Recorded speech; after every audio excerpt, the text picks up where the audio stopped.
Un jour, une culture, une tradition.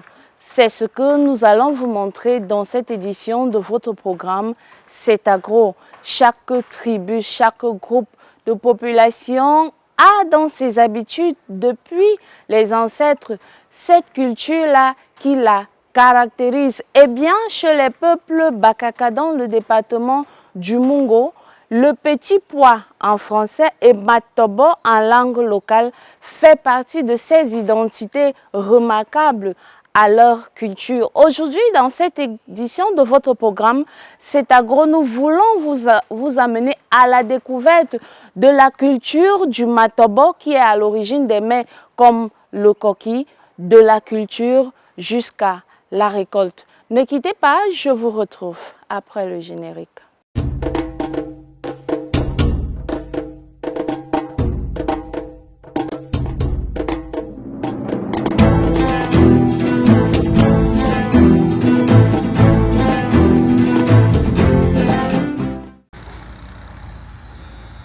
Manengole, département du Mungo, arrondissement du Lonako, région du littoral.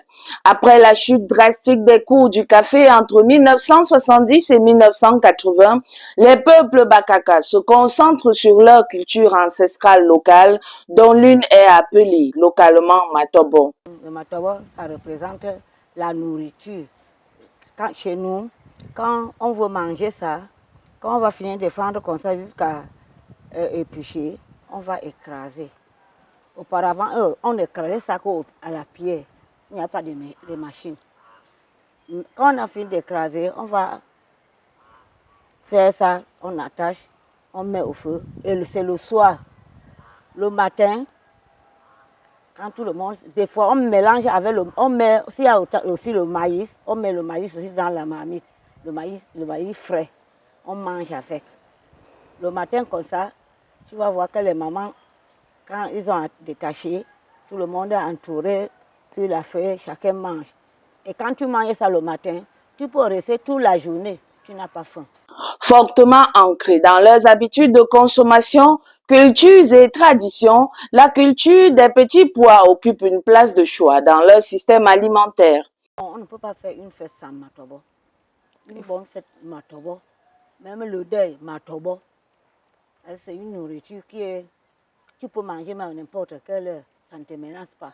C'est une nourriture que c'est important. Quand tu donnes ça à quelqu'un, non, c'est que tu aimes la personne. C'est une culture maraîchère, du même rang que les haricots, que les populations cultivent ici sans engrais ni pesticides. Pourtant, au fil du temps, sa productivité a drastiquement chuté, creusant un vide difficile à combler dans les habitudes alimentaires. On a laissé ça passer, quand on met ça, ça ne donnait plus. Tu vas cultiver, tu vas cultiver une large plaque comme ça, tu ne dois rien trouver en bas. Mais la culture du matobo survivra-t-elle face aux méfaits du temps? Cette semence paysanne finira-t-elle par disparaître, emportant avec elle une partie de la culture culinaire des peuples Bakaka? La question reste posée et le constat est global. Il faut sauver nos semences paysannes. Cela permet de conserver notre identité culturelle et de pérenniser la transmission des connaissances ancestrales de génération en génération. C'est aussi cela le but de l'agroécologie dans nos systèmes alimentaires en Afrique.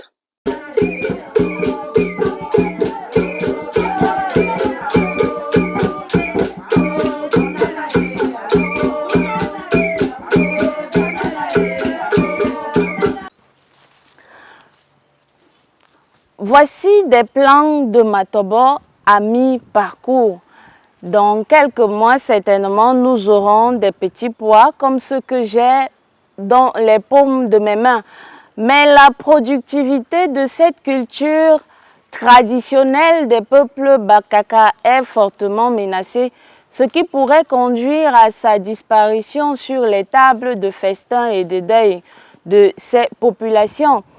Il est peut-être temps pour les ingénieurs agronomes du département du Mungo d'intervenir afin de trouver le moyen de sauver cette culture qui reste une identité pour les peuples Bakaka.